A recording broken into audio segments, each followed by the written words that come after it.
2016 and offer a variety of breaks from pick your teams and pick your players to random teams and drafted teams, mixers, and more. We built this app with the collector in mind, with features like scheduled drop times, custom notification settings, and earn rewards on purchases, among other things. And we want to be a one-stop shop for collectors, which is why we've added services like PSA grading and eBay consignment straight from breaks. We are a PSA authorized dealer and offer grading services from value to walkthrough. All you need to do is fill out the form on our website within 24 hours of a break completing, and we will take care of the rest. All submissions for breaks come with a review and wipe down of your card, and you won't be charged anything until we get your card back from PSA. eBay consignment is a similar process where you will need to fill out a form on our site within 24 hours of a break completing for any cards you'd like to submit. All cards will be listed next business day for a 5-day auction starting at 99 cents. And after the sale, you'll have the option to be paid out via check, PayPal goods, or break credit. The links for these services will be in the description of every break. If you have any questions about how the app or how our breaks work,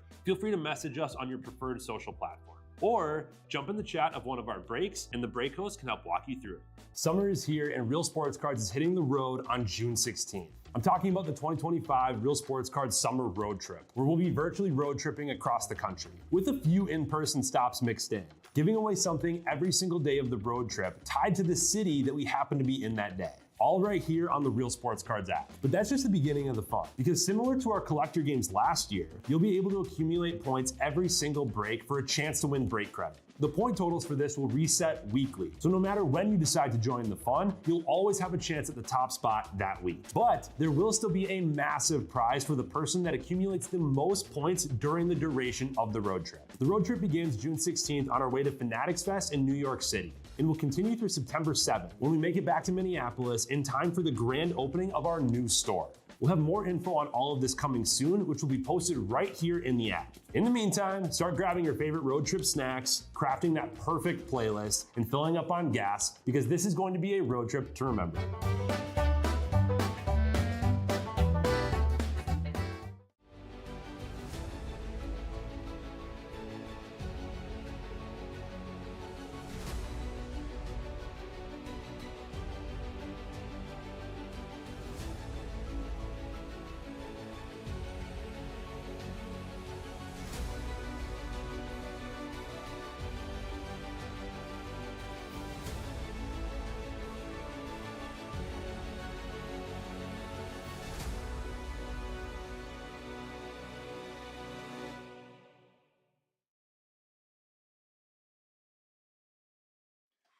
What's happening, guys? Happy Friday morning.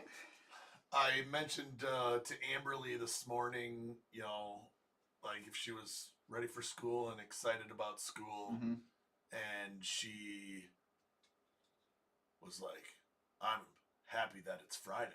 And I said, well, you know that second graders have school on the weekends too, right? and Laura's standing there, right? And so Laura's not usually like the teaser, and she doesn't like get involved in the dad banter with Amberly, and Laura's standing there. She goes, yeah, I mean, Saturday and Sunday are important school days for second graders. That poor girl. Amberly was just like, you could tell she was like processing. Especially because she wasn't like, if you were joking, Laura's like, if Laura's was just saying no. Yeah, no. Right. Like usually, dad teases Amberly, and Amberly looks at mom, and mom's like, right. Really? And Amberly's like, Dad. But this time I teased her. She looked at mom, and mom was like, yep. And she's just kind of sat there and was like, is this for real? Is this true? It was excellent. So yeah, I tried to ruin Fridays for Amberly this morning. So, but that's funny. We fessed up. She's fine. Well, I even asked her the day before. I was like, "You excited for school?" She goes, "No." She is. She likes school. She's always excited to go to school, but she still says no. Yeah. No. So funny. Nice. Yeah, your schedule changed a lot this week then. Yeah, I'm sure it did for a lot of people here. You got to get out of bed before 10 a.m. Right. I was talking to Tom this morning. It's like, man, like trying to get the kids out of bed in the day. It's like, and then going to work. It's like I feel like I've already had a full day before even getting into the shop. Yeah, no, I was like, so I should just enjoy being able to roll out of bed and yeah. I've got drop off duties, so yep, rolling out of there, grabbing some coffee, and popping up here. Yep, starting the day early. Yeah, I noticed you looked really tired on, was it Tuesday was the first day? I was like, oh, you were for sure up earlier than you're used to. Yeah, Tuesday was unnecessary first days. Yeah. Tis the season. It is. Good morning, everyone. Say hello when you drop in. Let us know that you are here and hanging out with us. Crosscheck is in the house. Jake's Hobbies is in the house. Jake Chris got the is in the credit. house. Jake won the credit. 2 weeks in a row, back to back. Uh-oh. It's a streak. Yeah. It's a streak. This Crosscheck wasn't so slow, then I mean, might be able to get it. I'm not sure. Has Crosscheck ever won the credit? I don't know. If he did, I probably didn't give him the credit. Something must have been wrong. Computer glitch. Yeah. Oh, what's happening? We got no guests today, Chris. Just us, Yeah, I mean, as it's supposed to be. we could bring in a guest sometime. Yeah, who do we bring in? Not Tom. No, not Tom. No. I don't know. We don't have any friends. I think Titus has been a guest before. I'm such an introvert. Like, usually my line is like, I don't need more friends. I have one. Yeah. So I guess I could call up my one friend and see if they want to hang out. Nah, pass. Yeah. It's better like this. What up, Casey? Jose is in the house. What's going on? We've got a lot of stuff going on right now. It's a busy around the shop here. Yep. It's busy. We've got events like crazy. Yep. So we've got Grading 101 this weekend. Next week, we've got the Minnesota Card Show. Super pumped for the Minnesota Card Show. 4-day show, Thursday to Sunday. Yep. If you're local and you want to set up at the Minnesota Card Show, let us know. We've got some space, and we'd be happy to have you come hang out with us and sell some cards if you like. So if you're local, just shoot us a note. And then the week after that, we've got PSA here with a drop-off event. Yep. And we just started, we're starting a marketing partnership with the National Sports Center over in Blaine. This is a sports facility that has 4.5 million visitors a year. It's an epic place. To this sports facility for soccer tournaments, hockey tournaments, basketball camps, like you name Everything. it. Every sport. Yep. Just, I mean, 4.5 million people a year. Yeah, it's ridiculous. So, and this is, we can see these fields from our new shop location. It is the primary reason why this location was chosen, but we're starting with some marketing activities with some of their upcoming events leading up to our grand opening that's coming up, which also is coming up quick. It is. Yep. It's in stride. Yep. We've had a few cards be hidden around Blaine. Yeah, we've been having fun hiding cards around Blaine. They're getting found quick. It's amazing how fast these cards are being found. Like I feel like they have to get harder. Yeah, we're gonna have because to. all of these scavenger hunt cards have been found within like an hour. Yeah. So for those of you guys who haven't seen on our social media, we've been doing a trading card scavenger hunt with other businesses in Blaine where the new store is going. And we've been hiding cards at these locations with some small visual or verbal clues as to where they are. Yep. And clearly the clues have been too easy. Yeah, they've been too easy. So. You're gonna have to start doing like a straight like geocaching thing, like where you'd like dig a hole and put the card in the dirt or something. Like hide it behind something. Yeah. So yeah, I mean we've got the next 2 locations already. We've got all the filming shot, everything like that. Yep. So we've got our next 2 locations. I think one of them people will be able to figure out reasonably easily with the verbal clue. Cat. The other one, I feel like you're gonna have to know this place to get the visual clue. I'd agree with that. Yeah. I think you are gonna have to be familiar with this place. Yep. To get the visual clue on this one. Because did kind of a verbal cue with the card you gave away with that too? On the verbal clue one, it was. But that's a little more niche too. Card-related clue. Yeah. That kind of helps decipher the location. Correct. The other one's completely visual, but you like have to be familiar with it. So right. We're trying to make it a little bit harder because all these people in Blaine, they know their city well. Right. They know their city well. So we had fun with the last one. I had a lot of fun. Yeah. The nostalgia factor of the last one. We hid this card at the former location of the Shinders in Blaine. Yep. And like Shinders has a major nostalgia factor for just about anybody who grew up collecting in the Twin Cities. Yep. So I mean, how old were you? And so they went bankrupt in 2007. How old were you in 2007? 10. So you were. And I do remember collecting a little bit. I do remember going with my dad once or twice to. I think it was the Shinders at Northtown. Yeah. But we weren't massive into cards by any means. My dad just wanted to stop by a card shop, and I remember like them having everything, like just singles everywhere, and like looking through stuff. I remember looking through like Pokemon stuff there, but it wasn't like a key part of my like, you know, I remember being there once or twice. Right. But compared to you, like riding your bike there. Well, yeah, I mean, I rode my bike further than any parent would let their kid ride their bike today. Like I would not let Amberly ride her bike like this. Yeah. Alone. Right. I mean, I was with friends, but I lived near the Showplace Theater off of Foley Boulevard in Coon Rapids. Yep. And I rode my bike to Northtown. Yeah, it's kind of a hike. It's 3 miles. Yeah, it's solid. It's a solid bike ride. 3 mile bike ride, you know, as a little kid. And then 3 miles back. Right. And on like major roads. Right. Especially at the time, like major roads. Mm-hmm. You know, Foley Boulevard down to Coon Rapids Boulevard, right down to Northtown Mall. That's wild. Navigating major intersections and I don't know. You probably couldn't. Could you bike that right now even? Yeah, you could do Foley to Coon Rapids Boulevard because it's all sidewalks still. Yeah, all the way over there. Yeah. Yep. So, yeah, it was wild. Yeah, that's cool. It was wild to me because you even dug into like the history of it, and I didn't realize that it had started in like 1916, which is crazy. Shinders was started in 1916 as a newspaper stand. Is 3 brothers that immigrated here from Russia to Minneapolis, started a newspaper stand downtown. Okay.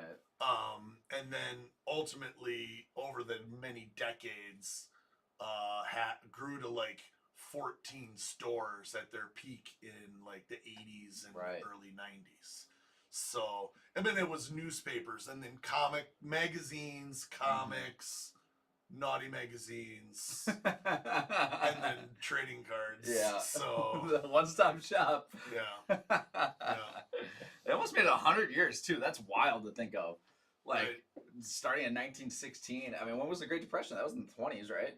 Yeah. So yeah, I mean, lasted all the way through that, just selling newspapers or whatever, and like almost 100 years later. Right. That's crazy. Right.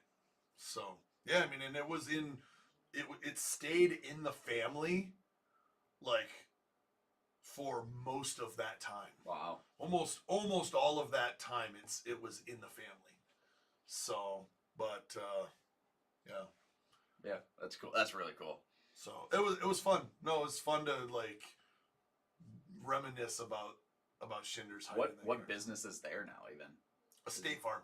Oh, nice. Well, I mean, it was multiple shops. It's like a State Farm, a little like women's clothing boutique store, you know, because the Shinders actually took up a decent amount of space. I remember that one being big. Yeah. Crazy. So I remember going into the Northtown one. I remember going into the Crystal one. I remember going into the Ridgedale one. Okay. So yeah, I mean, they were all over. Yeah. They were everywhere. Yeah, that's wild. So we'll hide a couple more cards. Got a few more coming this week. Perfect. Stay tuned. If you're local, stay tuned. You got to be quick. Yep, that's a good time. Good time. So, cool. What else is cooking? Well, I know you're saying it's still baseball season. I came in, I'm like, hey, what do we want to talk about today? And he's like, football season. I'm like, that's still baseball season. So he's super fired up about football season. I'm such a diehard baseball guy. Like, it's hard for me to watch or care or get excited about anything else until the baseball season. You also don't do fantasy football, so that's different too. I had to stop doing fantasy football 20 years ago because I can't do it recreationally. Yeah, you have to go hard.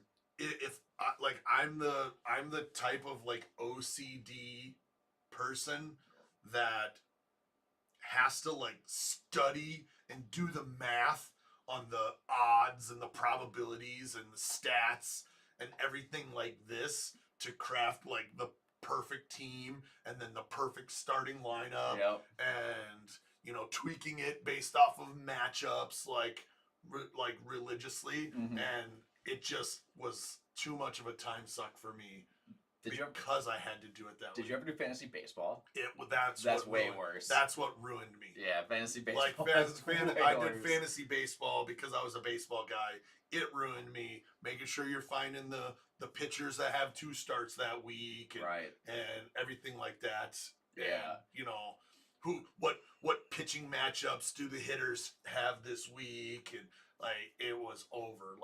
Too many hours. I've never done fantasy baseball. I feel like I would love to do it, especially like I have a couple buddies that do like the full dynasty leagues where they're drafting prospects and stuff like that. Right. It's like, oh, that'd be perfect. Like I follow these guys anyways, but that's just another level of like I would love digging in. I would love it too much. Right. And it would definitely take away from both family and business responsibilities. There's no question.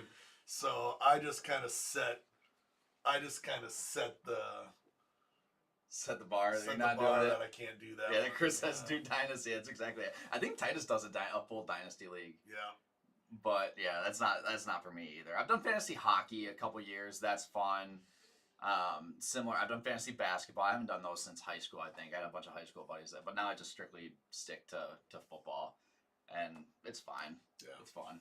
Yeah, can't do it. You didn't watch the game at all last night? No, I didn't even watch. I watched because I was like, oh, I'm excited for the start of the football season. I got the TV hung up in the new house like right before the game started, so I was like, I had to make sure that I got it going. It doesn't even count, honestly. Like I don't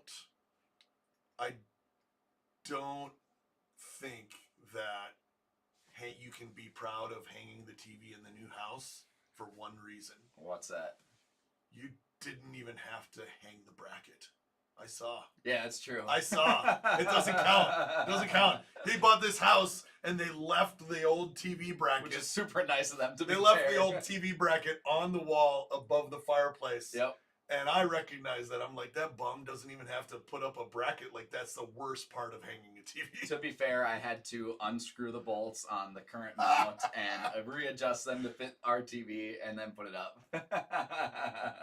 Yeah. So don't come in here bragging like you. I'm such a handyman. I hung a TV on a bracket that was already on the wall. Yep, I felt good. I felt good about myself. So no, we got that up. So I watched a little bit, and now I was like, okay, sweet, football season starting. Then I realized I actually don't care about the Eagles-Cowboys game. So I watched a little bit. I watched Jalen Carter spit on someone and get kicked out before the first snap even. And I was like, ooh, football season's back. Yeah. But, I mean, baseball season's an interesting time of year, too, with Guardians kicking back in. We got the AL right where we want them. 3 games out of the wild card. Did you see the picture of... And this could have been not accurate. I just saw a picture of the target field for... I think it was accurate. For the Twins White Sox homestand. Like, yes. I think they played last night, too. Honestly, I saw a picture. Somebody posted a picture of, like, this is what happens when the 2 worst teams in baseball play. And it was a picture of target field. And there might have been, like, 8 people there. It was bad. Like, I'm like, is this, like, 4 hours before game time? It was really bad. It was stunning. Like empty. Like empty, like worse than the Tampa Bay Rays empty. Yep. And that was a little wild. Let's see. And the worst part is that was at Bark at the Park night. So like that's when people can come bring out their dogs and stuff. Like usually that's a busy night. Let's see. So Tuesday night's home game against the White Sox. Beautiful 75-degree evening. A crowd of 11,700 fans. Okay, that's pretty low. That but figure not marked the zero. lowest September attendance in Target Field history, breaking the old mark of 14,000. Wow.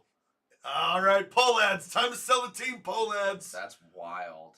The fans have spoken, and the Polads are out. So the average, or this year's overall home attendance for the Twins on pace to finish at 1.8 million, down from 1.95 last season. Yeah, That's a big drop. that's a big drop. That's not good. I mean, Twins fans are not happy. Here, I like that. I like this title. Sports Illustrated. Twins get smoked in front of smallest September crowd in Target Field history. Get smoked by the worst team, Yeah. by the White Sox. They didn't get smoked by the Yankees. They get smoked by the White Sox. There appeared to be about as many dogs in the stand as there was humans. But the most offensive thing about this whole thing is that now Jake is talking trash about the Twins. Well, I mean, to be fair, Jake has mentioned the Polads and his distaste for that multiple times. As a Twins fan, I'm offended that Jake has bad things to say about my team. Yeah, seriously, Jake, you're supposed to be this is supposed to be a Minnesota show. Yeah, that's bad. And it's not going to be getting better. Like, they have zero shot of even making the playoffs right now. Like, why would you go to a Twins game right now? Correct. Yeah. It's getting a little chilly out. Like, it's cold. It was chilly. cold It's this morning. cold. It was 37. I told Laura, I'm like, that's 5 degrees from snow. Yeah, exactly. At the beginning of September. It's supposed to be nice next week, though. It's going to be back up in the mid-70s. We've been talking about snow because of this grand opening. Grand opening of the new store is targeted for the end of October, and we're like, we need to get this grand opening in before a big snowfall. We don't want to have a big snowfall the week of grand opening that could affect foot traffic. And here now it's 37, like almost snowing the first week of September. Yeah, great. We always have one or two of those heat waves pop up through. Like, it's gonna be 90 at the end of September for sure, right. And then it'll get back down cold again. Yeah, I don't know. That's my only problem with football season starting is I find myself paying way less attention to baseball. Because, like, again, doing fantasy, all this stuff, and I'm just like, oh, wait, there's still a baseball season going on. Yeah. No, we've had a fun product for football come out this week. Yeah. And it looks really good. Like, it's good. been turning out some great cards. Mm-hmm. It just released yesterday. Just released yesterday. Mm-hmm. We've seen some in the store. We've seen some in breaks. Panini One football looks really good. I'd say the best thing, maybe not the best thing about it, but why I like it a lot more than I have in the past. Like, people forget one football used to be like a $700 or $800 box. Correct. Like back in 2021, and granted, like, not having autographs of a couple of the key quarterbacks has helped push that price down. Yep. But the fact that you still have Penix and JJ and a lot of these big names, like, there's still plenty of big names in there. They went out and got, like Peyton Manning has autos and some legends and stuff like that. So for the price now, even factoring in that, you don't have some of these guys, like, still a really good rip. Yeah. Tons of boxes are loaded with 2 hits. I mean, Yeah. it's Panini One. It's 1 card box. Right. That's how this product is designed. 1 card box. Yep. We're seeing a lot of boxes that have 2 encased cards, Mm-hmm. and then they have the case hit type boxes that have the extra pack. Yep. In the store, I saw a Night Moves. Yep. Metal Night Moves. Yeah, they look good. Right. So we've seen Night Moves and like Clearly Donruss. Yep. Where it's the acetate Night Moves Correct. card. Yep. Now in Panini One, they did the metal. Yep. The full metal. There's Night even Moves the cards, metal so- color blasts too, and the, which are and the sick. color blasts. Yeah. Yep. So So- adding in all those extra type chases help, especially when it's extra cards in a product that only is supposed to have 1 card a box. Yep. Like, just spreading out more hits is always a good thing. And the nice thing about the price point on this, no longer being a $700 to $800 box is you can slide it into mixers really nicely, Right. and somebody gets a sick card in a affordable mixer. Correct. Right. So you know that's I really enjoy breaks where you can take high end chases and put that product into like an affordable chase mixer. 100%. Like that's how I tend to do those kinds of products and enjoy those products. Like I don't rip immaculate football. Right. But like I still like having a shot at immaculate cards. 100%. I'm just not gonna pony up for an immaculate box. Right. So that like that's why I like those mixers. Probably influenced like my own personal feelings about that have probably influenced how we've done that over the years. We do less full case Panini One football PYTs. Right. And we do more of integrating them into mixers. You know, there's probably collectors that absolutely hate that. There are probably collectors that are like, oh no, I just want full case Panini One, even if that means I get no cards, I don't care. Like that's the chase that I want. Right. But we've always done it a little bit differently than that. So. Yeah, 100%. Yeah, we looked at the one full case. The problem is like even though it's still it's a $300-$400 box, like it's a $20 case. It adds big up quick. Case. It is. It adds big up quick. Case. Yeah. Like it ends up being around the same price as like an immaculate pick your team was. Yeah. Which I agree. I like it better in mixture format where more people can get chases at sweet stuff for way cheaper. Yeah, I mean, to me, I feel like the more like collector inclined you are, the more you might like mixers. Right. And the more gambler inclined you are on a product like Panini One. Yeah, 100%. You might like full case PYT. Yep. Right? For sure. So 100%. That's fine. Yep. You're going to talk about your favorite product that came out this week? What's my favorite product? The one that you took. I don't know if you did end up taking some home or not. Oh, yeah. Of course. Kakao Disney Phantom came out. I always buy a case for me and Amberly. So the first thing that happened when UPS showed up with that shipment was I snagged my case, put it in my office. Yep. Amberly and I love ripping Kakao together. Like I'll bring home a case and then we'll do like a box a week. Right. And just so like I can bring a case of 10 boxes home and we've got 10 weeks of ripping together. Right. You know, on a evening after dinner before bed. Right. Yep. So yeah, love that one. That's a sweet one. It's a cool one. I like it because we just had Disney Cosmos, which is a little bit like a paper stock, not a paper, but it's almost like an Inception baseball card stock. Yeah. Yeah. I didn't love that one as much. Yeah, I like the Phantom, the full Kakao's Chrome tech is so good. Fantastic. Yeah, it looks good and quality wise is wild. It really is. It really is. You know, and you know, I start to think like, why can't Topps produce cards with this quality? Like these Kakao cards are clean. Yeah. Cleaner than any Chrome tech we've seen out of Topps. Besides some Sapphire. Yeah, Sapphire's clean, but to me, that speaks to production speed.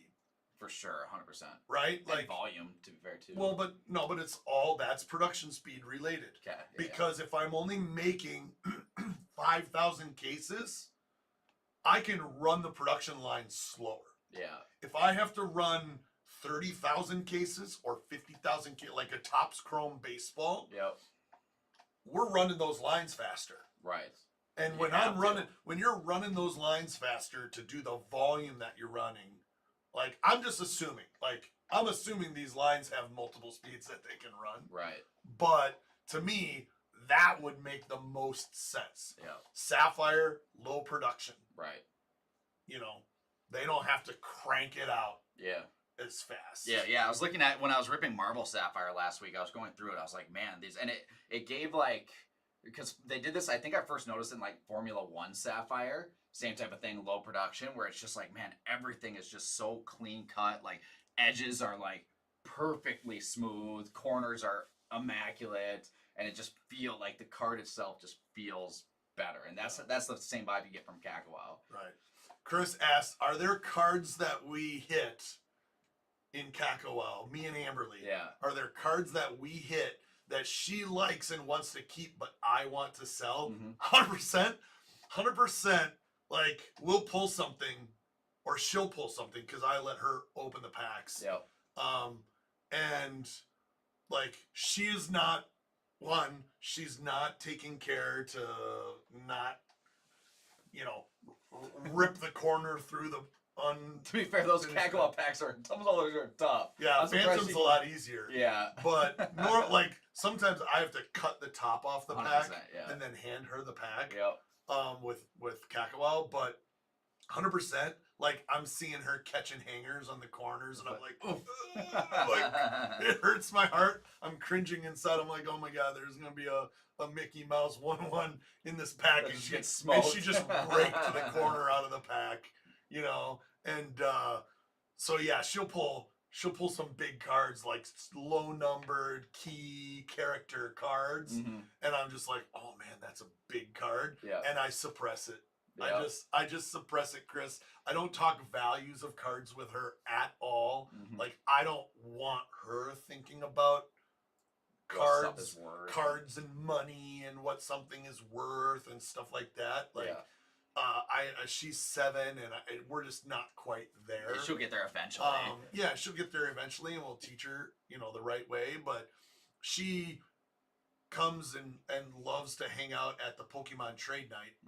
So she's got her Pokemon binder, and she's got her Pokemon in the front, and then she's got a couple pages of V-Friends, and then she's got some pages of Disney Kakawao. Yeah. But she keeps, like, her favorite cards. She keeps at home, like, she doesn't bring to trade night. That's awesome. Because she's like, I don't want to trade that. She's got, like, an Alice in the Wonderland autograph. And the alien from Toy Story autograph. That's a cool one, actually. and so she's got some of that stuff. But yeah, I mean, there's definitely cards that we hit where I'm like, oh, that would probably sell for like $300, and I just have to watch her like cram it into her 9-pocket page. She's probably more into some of the newer stuff too, right? Whereas you're like more apt to like a Mickey. Well, I mean, any of the stuff, like, big cards that sell out of there, Elsa, huge seller. What I was gonna say, yeah. Like these Disney princesses, but you better believe that Elsa is one of Amerly's favorites. That's what I figured. So, yeah. Yep, that's what I figured. Well, we've got Kakawao Disney, and we're gearing up for what is a crazy small amount of Topps Chrome Disney. Correct. And I'm not sure what the release date is on that. I feel like it's sometime September. Yeah. But that product is going to be wild. It is on fire right now in the secondary market. Yep. People are going crazy over it. Dealers got none. We got a little bit of love from Topps on mega boxes for the store. Yep. But we did not get much at all, and some people got 0. Right. There are a lot of dealers that got 0 Topps Chrome Disney. We're happy we got some. Yep. And it's going to be a fun one. Yeah.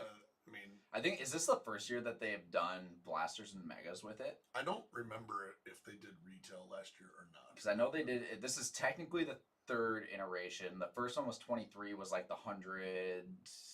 Like that was crazy limited. I feel like that was the Europe only release. Yep, it was. Last year might have been 2 even. I think last year we didn't get any direct. I don't remember. It may have. This might be the first full U.S. But I don't remember them doing blasters or megas, which is going to be cool too to help. The hobby boxes are going to be expensive, but then megas and blasters are going to definitely help from a price point specific. Correct. Format for people to actually to rip it. Yeah, that's not the only super scarce thing coming out. Yeah. That we did not get much of. Emil wasted my EQL this week. I'm so excited for this product. You're old, so you don't get it as much. Emil totally wasted my EQL. For those of you that don't know, Topps has been using EQL for some of the drops on on Topps.com. Yep. For some of their more exclusive products. Correct. And the way it works is you enter the EQL, and then it's like a lottery system. They pick from the entrants who gets the privilege of purchasing the product, right? Yep. But then, like, you can only win the EQL every so often. Right. Like, so your odds of winning the EQL go up the more entries that haven't won. Correct. That's how this system is supposed to work. Yep. So, like, if you win an EQL, it's safe to say you are less likely to win one for a while. For sure. And Emil used my EQL to enter SpongeBob Topps Chrome this week. Correct. And I won, of course. Yep. Of course, I won the EQL for SpongeBob Topps Chrome. Mm-hmm. And now I'm not, now my chances of winning like the next however many awesome baseball or licensed basketball releases or licensed football releases that are coming are down because you wanted SpongeBob cards. You got a lot of losses before all that stuff happens, and you won on the hottest product of the year. SpongeBob. What's going to be the hottest product of the year? I'm pumped for that product. That product looks sick. I am all in on Topps Chrome SpongeBob. I have never seen a SpongeBob episode from beginning to end. Yeah, you're in a weird spot because you're too old to have ever watched SpongeBob, and your kids are too young to have ever watched SpongeBob. Correct. So you literally missed my full generation basically. SpongeBob is just a dumb cartoon with underwear on. No, it's the best one. It's dumb. I grew up. I'm a big SpongeBob fan, just for the record. Like, SpongeBob was all we watched. I've watched the movies. I've watched all the TV shows. The product looks sick. Like, to be fair, I feel like the Topps Chrome, like the base SpongeBob Superfractor, is going to be one of the biggest cards of the year.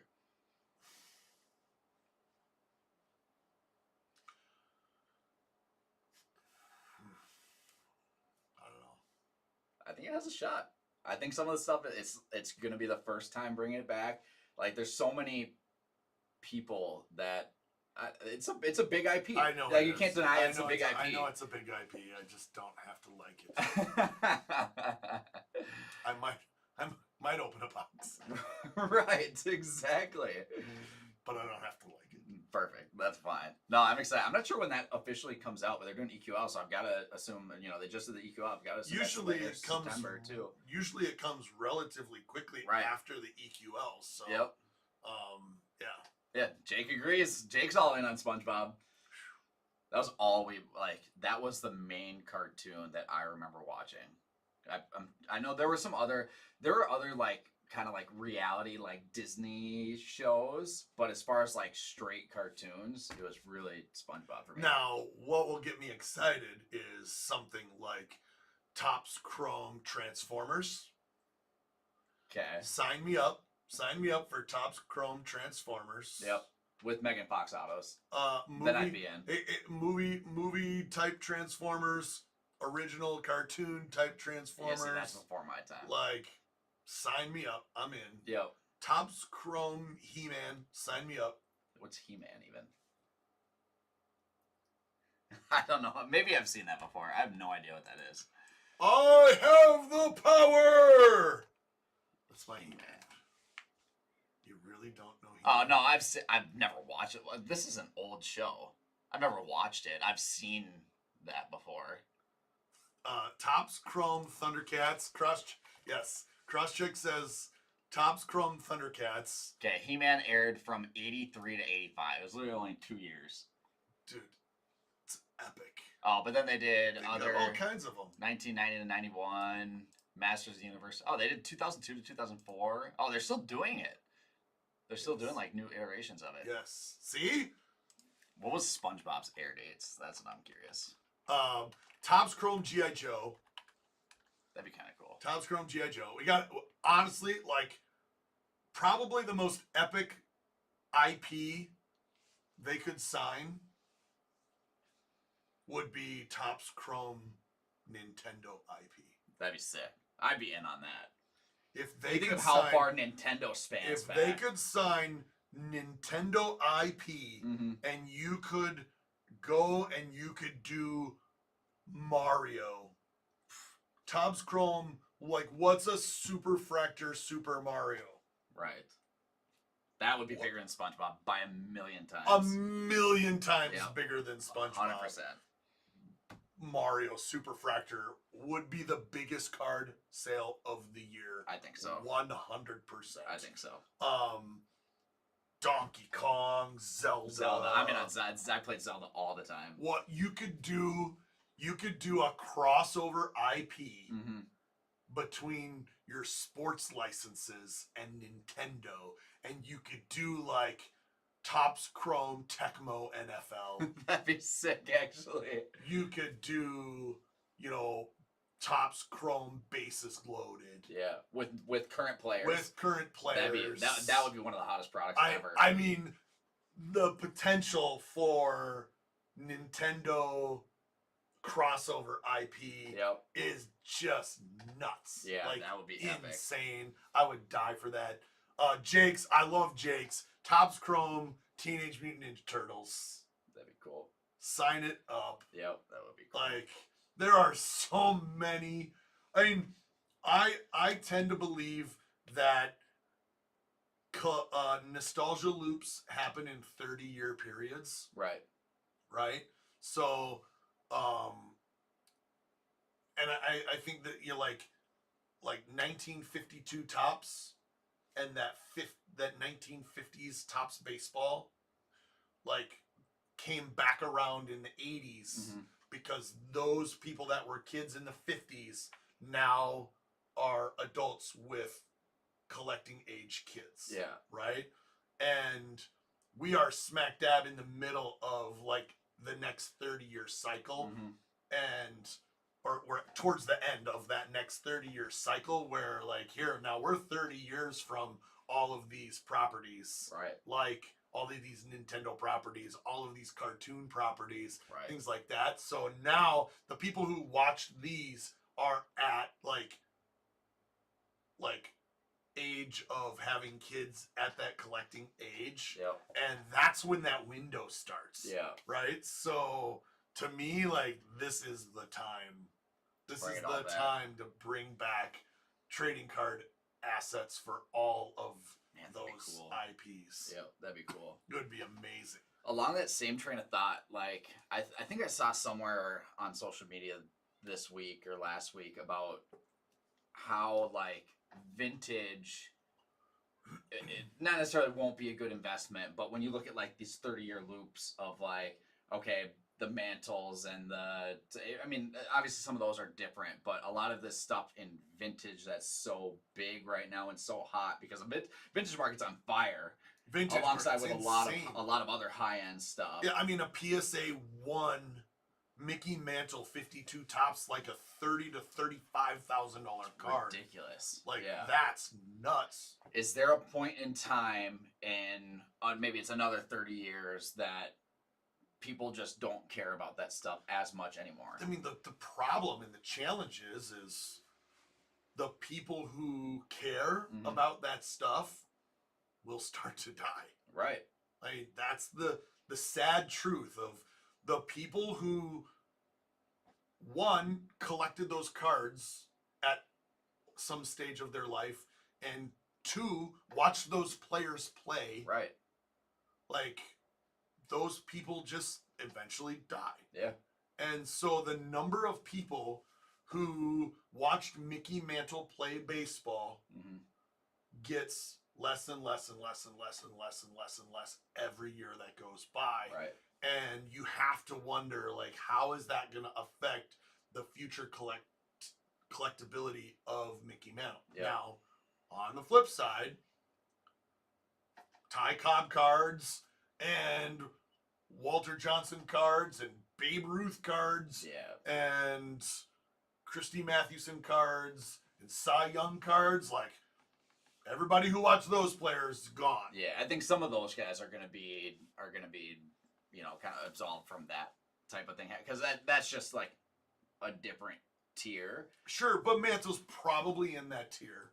For sure, 100%. So maybe someone like Mantle's insulated, but someone like Brooks Robinson right struggles. Yeah, 100%. Right. And then even you look in another 40 years, like you'll be like 100 by then. Absolutely, no one will care about Mike Trout anymore ever again. They'll all be like, they'll all look back. They won't have watched Mike Trout play baseball. They'll look back at his stats and be like, dude was pretty average, pretty mid. Dude was pretty mid. Like Andrew Jones had better stats than him. Yeah. I mean. So yeah, but you could everything changes. You could look at some of these guys in like the 70s and 80s that I've never watched play. Like I'm not ever gonna care about having a Mike Schmidt autograph in my collection, or even like an Ozzy. Well, I mean, Crosscheck makes a great point here. There's a really definitive reason why you have the position that you have for the GOAT of the NBA. 100%. And part of that is you never saw Jordan play. Right. Right? Yep. Like, it's a much more challenging decision if you've seen both players play. Right. But yeah, what does that do for LeBron's market in 20, 30 years when it's only people that have watched LeBron play their whole time growing up? Yeah, right. I mean, in 30 years, an overwhelming majority of people will consider LeBron the GOAT over Jordan. Right. That's just the way it'll work. Right. Because the people who watch Jordan play will become less and less and less. Correct. So yeah, it'll be really interesting to see how that affects the market. Now, super scarce stuff, pretty safe. Correct. Right? Because you don't need 100,000 people to care. You need 1,000 people to care. Correct. That stuff, pretty safe. Like if I'm really investing, and I don't really talk about investing much because I don't personally invest in cards. Right. For 40 years down the road. Right. Yeah. I don't have any things that are like long-term hold for value reasons. Correct. I have things that are long-term hold for sentimental reasons. Yep. But like I would be putting it into ultra rare. Right. Over trendy value. Yeah. Right. Yep. So would you say Ohtani, like ultra rare Ohtani stuff, is ultra rare? Or is that trendy value? It'd have to be truly population scarce stuff. Yeah. But at the same time, he's, with what he's doing, if he stays on this trajectory. If he stays on this trajectory, he would be one of the guys that transcends that in the Babe Ruth, Mickey Mantle category, right? So he could be the one player every 30 years that can transcend. It's also crazy to think of like how his stuff can go higher. Like how can Ohtani stuff? Because Ohtani has more stuff than any of these other type of. I believe rookie stuff can sure. go higher. I don't believe veteran stuff goes higher to a significant degree. Yeah. The reality is he's going to sign in every product. Like to me, like a 5th year, 7th year Ohtani autograph is not a long-term hold unless from a financial perspective. Right. Again, sentimental, totally different story. No wrong way to collect. Do what you want. Correct. If it's a truly financial thing, I don't think a 7th year Ohtani is a hold. Right. On an autograph. Yeah. Because the reality is, we talked about this with Mike Trout. Like Ohtani could end up signing in every single product for the next 50 years. Correct. And a 7th year autograph is the same as a 50th year autograph. Right. Right? The rookie autograph is the only one that they truly can't make more of. Correct. Yep, I agree with that. Right? So I think rookie autos is the one bet. Yep. Right? Yep.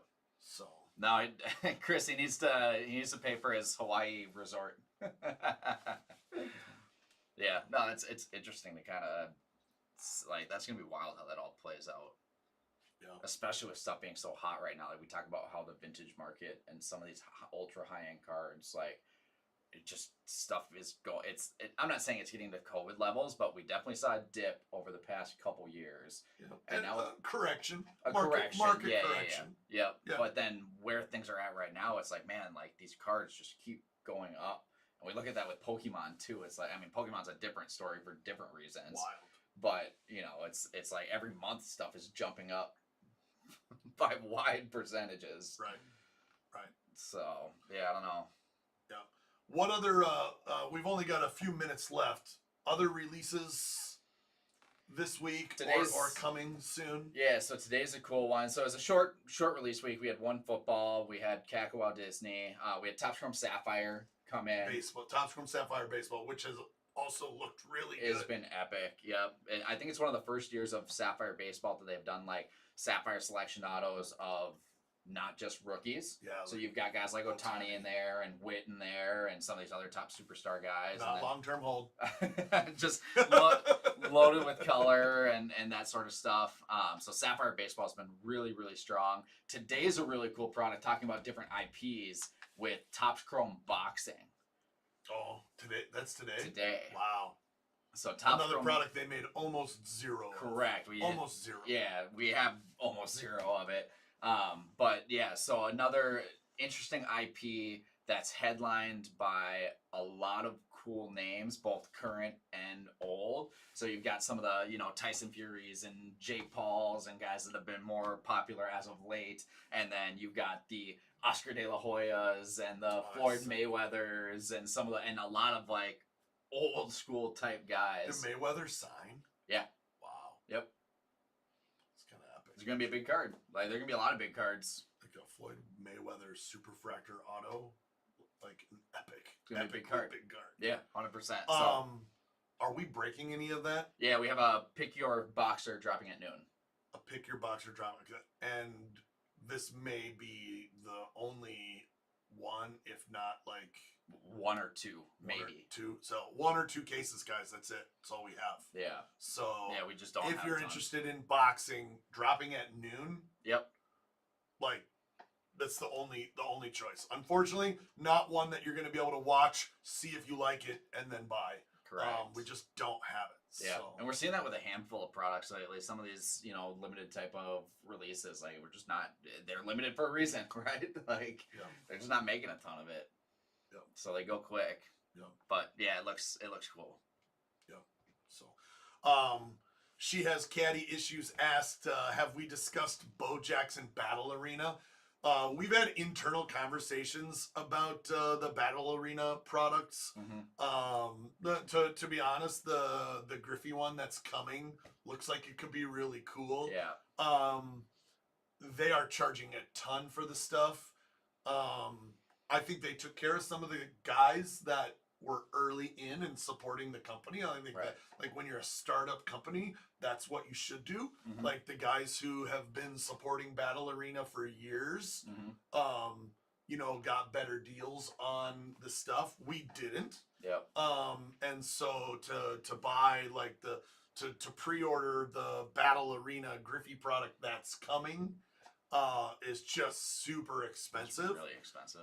So we've had conversations internally about it. To this point, we haven't pulled the trigger on any of the Battle Arena stuff. But no question, at the National, their booth had some of the most buzz of any of the corporate booths. Yep. In the National. Mm-hmm. So. Yep. And we've chatted with those guys for multiple years. We met them a couple years ago. We actually have one of the guys on their team is a collector with us on the app that you might see popping in the breaks here and there. But yeah, so yeah, we've talked about it. Yep. So, but nothing yet. Nothing yet. So. Sweet. That's about it, huh? Yeah, I think so. That brings us to our 10 o'clock time. We've got breaks dropping now, so if you want to hop in some fun for the Friday, celebrate the last day of the week here with us. Go check out what's popping. Make sure if you're interested in boxing, you set an alarm for 11:45. so you don't miss out on that one. Appreciate you guys as always. You ever have any questions, anything you need from us, shoot us a note in the app, and we'd be happy to look into it for you. But that's it. That's it. That's all we got. We probably won't be doing next week. We will not be here next week. We will be set up at the MN Card Show next week. Yep. So we will see you guys back here in 2 weeks. Thanks, guys. Have a good one.